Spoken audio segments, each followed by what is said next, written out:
بسم الله الرحمن الرحيم. الحمد لله وكفى والصلاة والسلام على رسوله المصطفى. أما بعد، طرق من التمسكات الضعيفة. ثم نذكر طرقا من التمسكات الضعيفة ليكون ذلك تنبيها على مواضع الخلل في هذا النوع.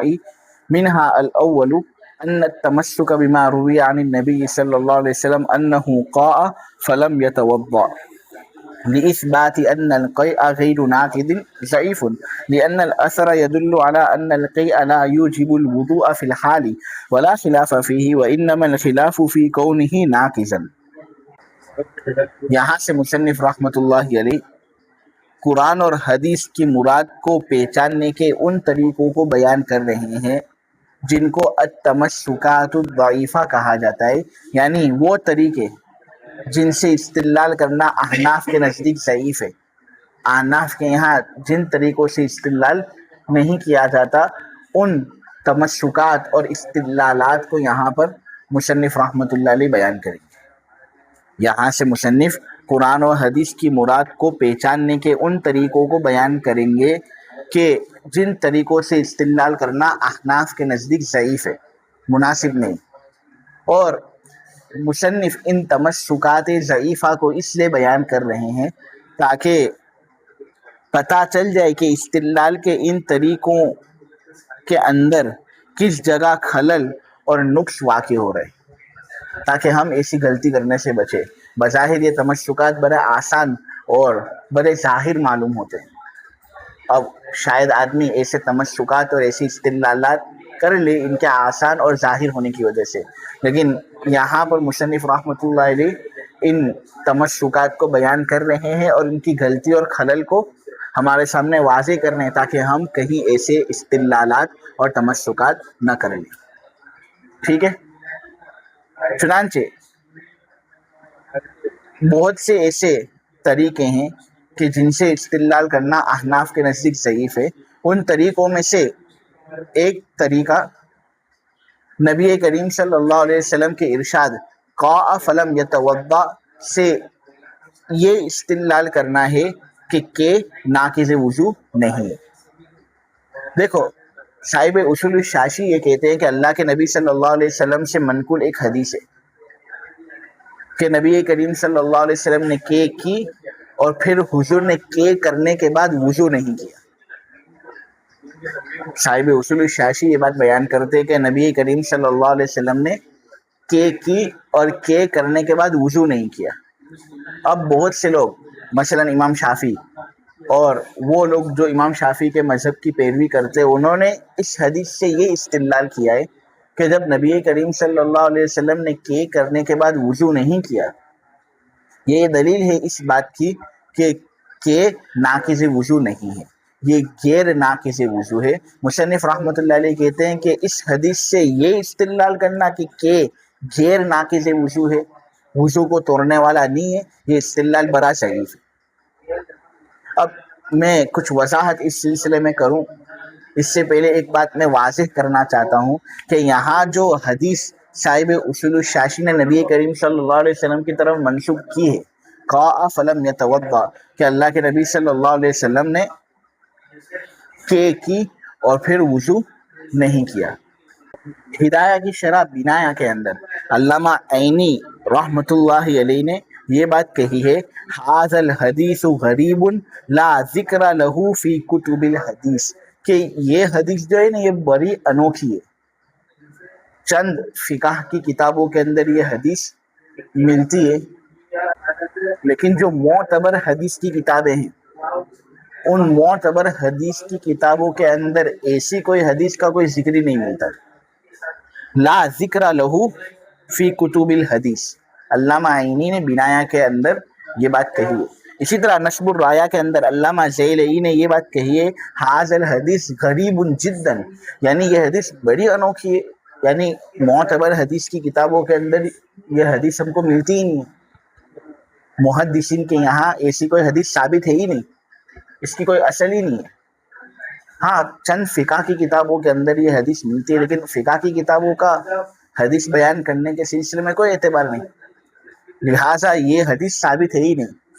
تو جب ثابت ہے ہی نہیں تو پھر اس حدیث کو لے کر احناف کے مذہب پر اعتراض کرنا اور یہ کہنا کہ حضور نے کی اور وضو نہیں کیا، معلوم ہوا جو احناف یہ کہتے ہیں کہ ناقض وضو ہے، منہ بھر کر اگر ہو وومٹ ہو تو وضو ٹوٹ جاتا ہے، یہ صحیح نہیں۔ ہم کہتے ہیں اعتراض کرنا ہی تمہارا اس حدیث سے صحیح نہیں، کیونکہ اس حدیث کا ثبوت ہے ہی نہیں، لیکن چلو مان لیتے کہ اس حدیث کا ثبوت ہے، تو پھر بھی اس حدیث سے یہ استدلال کرنا کہ ناقض وضو نہیں ہے، یہ استدلال بڑا ضعیف ہے۔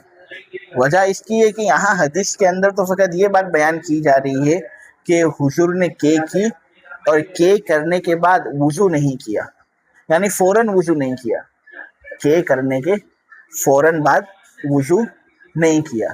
تو ہم کہتے ہیں کہ کرنے کے بعد فوراً وضو واجب اور ضروری بھی نہیں ہے، اس میں تو کوئی اختلاف ہی نہیں ہے نا کہ ہو اور کرنے کے بعد فوراً ہم پر وضو واجب ہو جائے، یہ تو ضروری بھی نہیں ہے۔ ہاں آدمی کا نماز پڑھنے کا ارادہ ہو تو پھر اس کو نیا وضو کرنا پڑے گا۔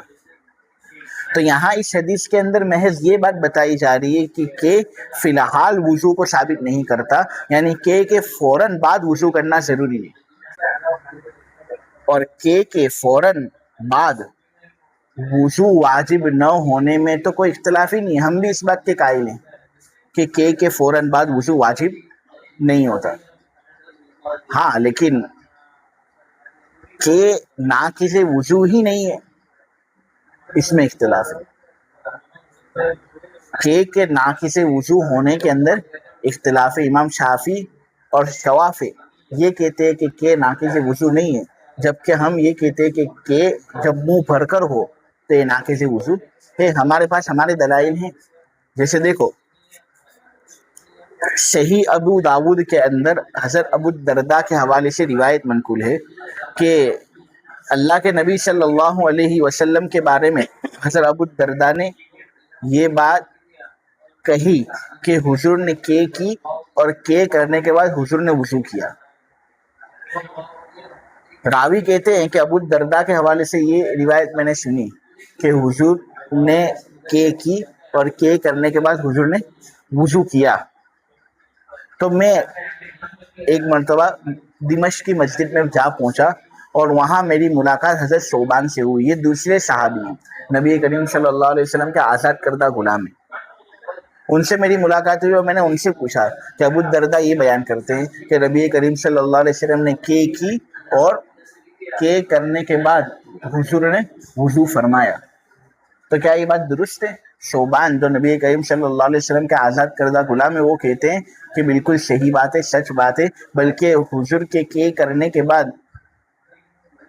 وضو کا پانی حضور کے لیے میں نے ہی بہایا تھا، یعنی حضور نے کرنے کے بعد وضو کیا نا، تو یہ جو وضو کا پانی بہانا پڑتا نا تاکہ کوئی آدمی وضو کر لے، وہ پانی میں نے ہی بہایا تھا، ایسا حضرت ثوبان نے کہا۔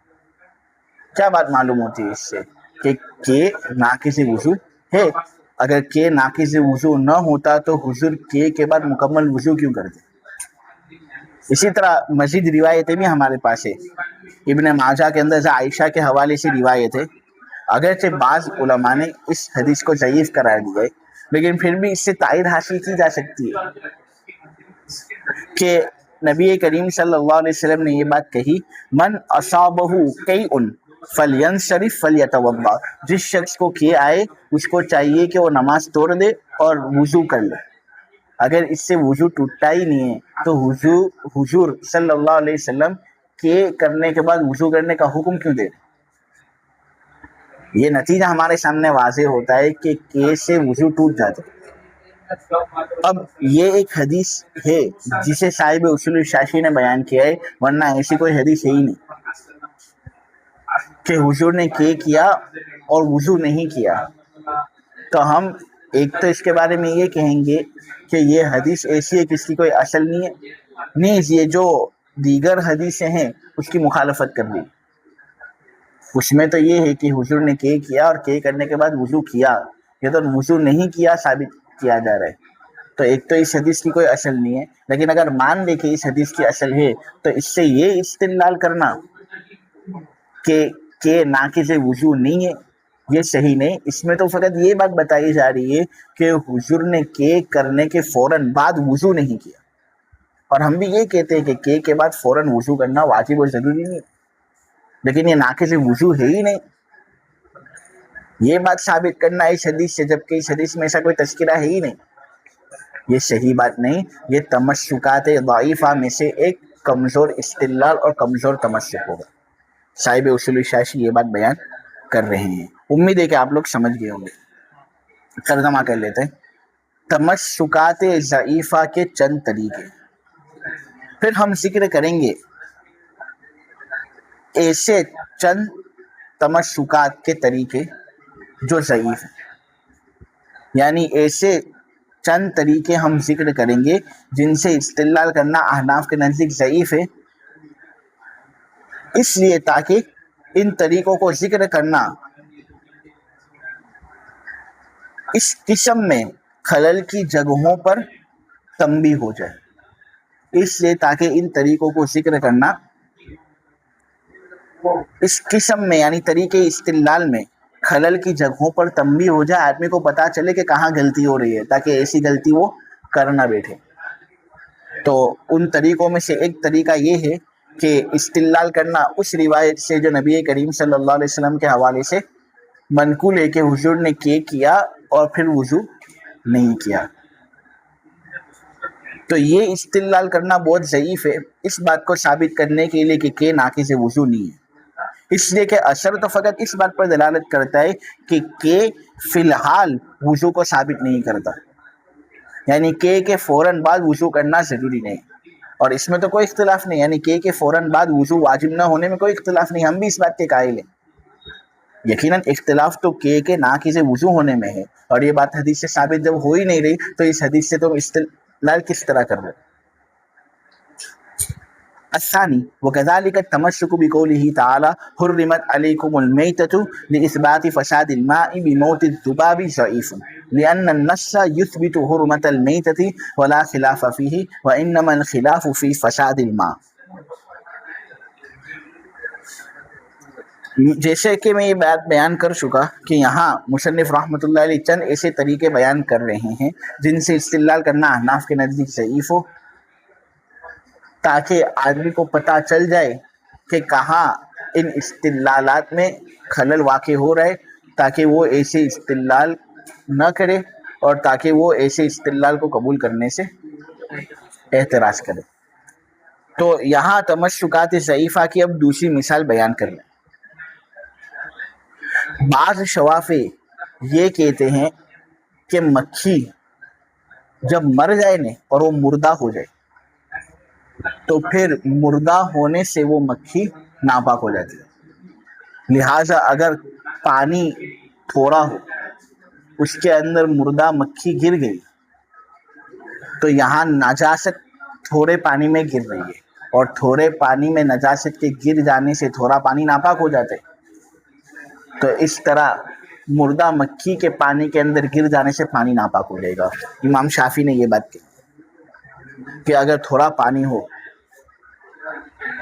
ٹھیک ہے، مائع قلیل ہو، اس کے اندر اگر پیشاب کا ایک قطرہ گر جائے تو کیا وہ پانی پاک ہوتا ہے یا ناپاک ہوتا ہے؟ ناپاک ہوتا ہے۔ امام شافعی کہتے ہیں کہ مکھی اگر مردہ ہو جائے نا تو مردہ ہونے کے بعد مکھی ناپاک ہو جاتی ہے، لہٰذا اگر وہ پانی کے اندر گر جائے نا اور پانی تھوڑا ہو تو وہ تھوڑا پانی اس مکھی کے گر جانے سے ناپاک ہو جائے گا۔ احناف یہ کہتے ہیں کہ بھائی مردہ مکھی کے پانی کے اندر گر جانے سے پانی ناپاک نہیں ہوگا، کیونکہ مردہ مکھی ناپاکی نہیں، ناپاکی اگر وہ ہوتی تو تھوڑے پانی کے اندر وہ گرتی تو پانی ناپاک ہوتا، لیکن یہ تو ناپاکی ہے ہی نہیں، اس لیے احناف کہتے ہیں پانی ناپاک نہیں ہوگا۔ اب بعض شوافع جو یہ کہتے ہیں کہ مردہ مکھی کے پانی میں گر جانے سے پانی تھوڑا ہو تو وہ ناپاک ہو جاتا ہے، انہوں نے یہ بات ثابت کرنے کے لیے جو استدلال قرآن کی آیت سے کیا ہے نا، صاحب اصول الشاشی کہتے ہیں یہ استدلال کرنا بڑا ضعیف اور کمزور۔ قرآن کی آیت ہے حرمت علیکم المیتۃ، اے لوگو تم پر مردار حرام کر دیا گیا ہے. قرآن میں ہے حرمت علیکم المیتۃ، اے لوگوں تم پر مردار حرام کر دیا گیا ہے. تو یہاں بعض شوافی نے اس آیت سے استدلال کیا اور کہا کہ یہاں یہ بات بتائی گئی ہے کہ مردار حرام ہے، لہٰذا اگر مکھی مردہ ہو جائے اور وہ مر جائے تو وہ بھی حرام ہو جائے گی. پھر شوافی یہ کہتے ہیں کہ جس چیز کا حرام ہونا احترام اور اکرام کی بنا پر نہ ہو تو وہ ناپاک ہوتی. جس چیز کا حرام ہونا احترام اور اکرام کی بنا پر نہ ہو تو وہ ناپاک ہوتی ہے. یہاں مکھی مردہ ہوئی اور قرآن میں ہے کہ مردار حرام ہے، تو مکھی مردہ ہوئی وہ حرام ہو گئی. شوافی پھر کہتے ہیں کہ جو چیز حرام ہو اکرام کی بنا پر نہیں، احترام کی بنا پر نہیں، بلکہ کسی اور وجہ کی وجہ سے وہ حرام ہو تو پھر وہ ناپاک ہو جاتی ہے. لہٰذا مکھی جب مردہ ہو گئی اور حرام ہو گئی تو پھر وہ ناپاک ہو گئی. جب وہ ناپاک ہو گئی تو ناپاکی جب تھوڑے پانی میں گر جائے تو تھوڑا پانی ناپاک ہو جاتا ہے. تو اس طرح مردہ مکھی کے پانی میں گر جانے سے یا پانی میں گر کر مر جانے سے پانی ناپاک ہو جائے گا. صاحب اصول الشاشی کہتے ہیں کہ ایسا استدلال کرنا بڑا بودا ہے، یہ استدلال کرنا بہت ضعیف ہے. حرمت علیکم المیتۃ قرآن کی آیت سے ایسا استدلال کرنا بالکل صحیح. دیکھو یہ جو مذکورہ آیت ہے حرمت علیکم المیتۃ، یہ فقط مردار کے حرام ہونے کو ثابت کرتا ہے. یہ آیت فقط مردار کے حرام ہونے کو ثابت کرتا ہے کہ مردار حرام ہے. لہٰذا مکھی اگر مردار ہو جائے، وہ مر جائے تو وہ حرام ہے. لیکن ناپاک ہونا یہ کہاں سے ثابت ہو رہا ہے؟ یہ تو تم نے ایک فاسد قاعدہ نکالا کہ ہر وہ چیز جو حرام ہو لیکن احترام اور اکرام کی بنا پر وہ حرام نہ ہو تو وہ ناپاک ہوتی ہے. تو یہاں نص سے تو فقط یہ بات ثابت ہو رہی ہے کہ مردار حرام ہے، اور مردار کے حرام ہونے میں تو کوئی اختلاف نہیں، ہم بھی یہ بات مانتے ہیں. تو نص کو تو ہم نے بھی مانا، لیکن پھر اسی نص سے جو تم یہ استدلال کر رہے ہو کہ مردار حرام ہوتا ہے نے، پھر حرام ہونے کے ساتھ ساتھ وہ ہمیشہ ناپاک بھی ہوتا ہے. لہٰذا اگر یہ ناپاکی گرے گی پانی کے اندر تو پانی ناپاک ہو جائے گا. یہ ناپاکی اگر پانی کے اندر گرے گی تو پانی ناپاک ہو جائے گا. ہم کہتے ہیں اختلاف اس میں ہے اور اس کا ثبوت نص سے ہو نہیں رہا. تو اس نص سے ثابت کرنا ایسا مسئلہ یہ کہاں سے ہوا؟ دیکھو دراصل یہاں پر شوافی کی جانب سے جو خلل ہوا نا، وہ ان کے بیان کردہ اس قاعدے میں خلل ہوا کہ جس چیز کا حرام ہونا احترام اور اکرام کی بنا پر نہ ہو تو وہ نجس ہوتی ہے. یہ بات جو شوافی نے کہی نا، یہاں پر دراصل خلل واقع ہوا ہے. اس لیے کہ شے کے نجس ہونے کے لیے بس اتنا ہی کافی نہیں.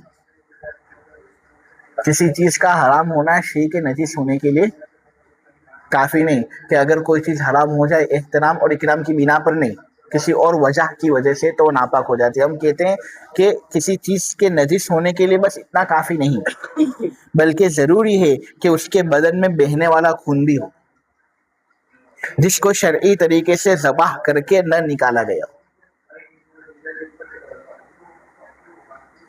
نجس ہونے کے لیے فقط اتنا کافی نہیں کہ کوئی چیز حرام ہو. نجس ہونے کے لیے بس اتنا کافی نہیں کہ کوئی چیز حرام ہو، بلکہ ضروری ہے کہ اس کے بدن میں بہنے والا خون بھی ہو جس کو شرعی طریقے سے ذبح کر کے نہ نکالا گیا. اب جس مردار کے اندر سرے سے خون ہی نہیں ہوگا، وہ معروف خون جو جانوروں کے اندر ہوتا ہے ہمارے اندر ہے. جس مردار کے اندر وہ سرے سے گرم خون ہے ہی نہیں، وہ معروف خون ہے ہی نہیں، تو پھر اگرچہ وہ مردار ہو جائے اور حرام ہو جائے لیکن وہ ناپاک نہیں ہو. لہٰذا مکھی کے اندر جب معروف خون نہیں، وہ معروف گرم بہنے والا خون جو جانوروں میں ہوتا ہے، ایسا خون جب مکھی کے اندر نہیں تو اس کے مردار ہونے سے وہ حرام تو ہو جائے گی لیکن ناپاک نہیں ہوگی۔ جب ناپاک نہیں ہے تو پھر پانی کے اندر گر جانے سے پانی اگرچہ تھوڑا ہو ناپاک نہیں ہوگا۔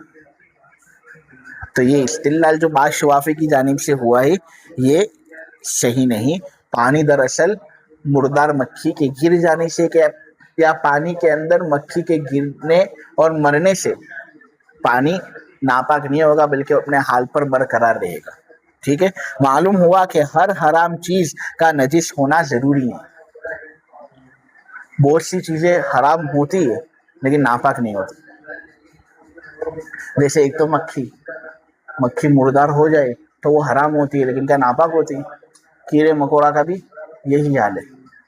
اسی طرح مٹی کھانا حرام ہے نا، آدمی مٹی کھائے گا تو جسم کو تکلیف ہو رہی ہے، اور ایسی خوراک لینا جس سے جسم کو تکلیف ہو یہ صحیح نہیں، حرام ہے۔ تو مٹی کھانا حرام ہے لیکن کیا مٹی ناپاک ہوگی؟ اب تو ہر حرام چیز ناپاک ہو یہ ضروری نہیں۔ دیکھو مٹی کھانا حرام ہے کہ انسان کے جسم کو اس سے تکلیف ہوتی ہے، مگر اگرچہ یہ حرمت احترام اور اکرام کی بنا پر ثابت نہیں ہو رہی، اس کے علاوہ اور وجہ کی وجہ سے ثابت ہو رہی ہے کہ انسان کے جسم کو اس سے تکلیف ہوتی ہے، لیکن پھر بھی یہ ناپاک نہیں، بلکہ تیمم کے اندر تو مٹی کے ذریعے پاکی حاصل کی جاتی ہے۔ تو یہ کہنا کہ ہر حرام چیز ناپاک ہو یہ صحیح نہیں، یہ دراصل ایک ضعیف استدلال ہے۔ اسی ضعیف استدلال کو صاحب اصول الشاشی نے یہاں بیان کیا۔ ٹھیک ہے، نمبر 2، اور اسی طرح یعنی استدلال سابقہ کی طرح اللہ تبارک و تعالی کے قول حرمت علیکم المیتۃ سے استدلال کرنا بہت ضعیف ہے مکھی کے پانی میں مرنے سے پانی کے ناپاک ہونے کو ثابت کرنے کے لیے۔ استدلال سابقہ کی طرح اللہ تبارک و تعالی کے قول حرمت علیکم المیتۃ سے استدلال کرنا بہت ضعیف ہے مکھی کے پانی میں مرنے سے پانی کے ناپاک ہونے کو ثابت کرنے کے لیے۔ حرمت علیکم المیتۃ کا ترجمہ ہوتا ہے تم پر مردار حرام کر دیا گیا ہے، یعنی جو واجب الذبح ہونے کے باوجود بلا ذبح مر جائے، جو واجب الذبح ہونے کے باوجود بلا ذبح مر جائے۔ تو اس آیت سے استدلال کرنا ضعیف ہے مکھی کے پانی میں مرنے سے پانی کے ناپاک ہونے کو ثابت کرنے کے لیے، اس لیے کہ نص تو مردار کے حرام ہونے کو ثابت کرتا ہے اور اس میں کوئی اختلاف نہیں۔ ہم بھی مانتے ہیں کہ مردار حرام ہوتا ہے، مکھی مر جائے وہ حرام، کیڑا مکوڑا مر جائے وہ حرام، اس میں تو کوئی اختلاف نہیں۔ یقیناً اختلاف تو پانی کے ناپاک ہونے میں، کہ مردار حرام ہوتا ہے اس میں کوئی اختلاف نہیں، لیکن کیا مردار ناپاک ہو جاتا ہے جب وہ حرام ہو جائے اس کے بعد؟ تو ہم کہتے ہیں نہیں، ایسا معاملہ نہیں ہے۔ مردار کے حرام ہونے کے ساتھ ناپاک ہونے کے لیے ضروری ہے کہ اس کے اندر بہنے والا خون ہو۔ مکھی کے اندر چونکہ بہنے والا خون معروف بہنے والا خون جو جانوروں میں ہوتا ہے وہ نہیں، اس سے اس کے مر جانے سے یہ حرام تو ہوگا لیکن ناپاک نہیں ہوگا۔ جب ناپاک نہیں ہے تو پانی میں گر جائے تو پانی ناپاک نہیں ہوگا۔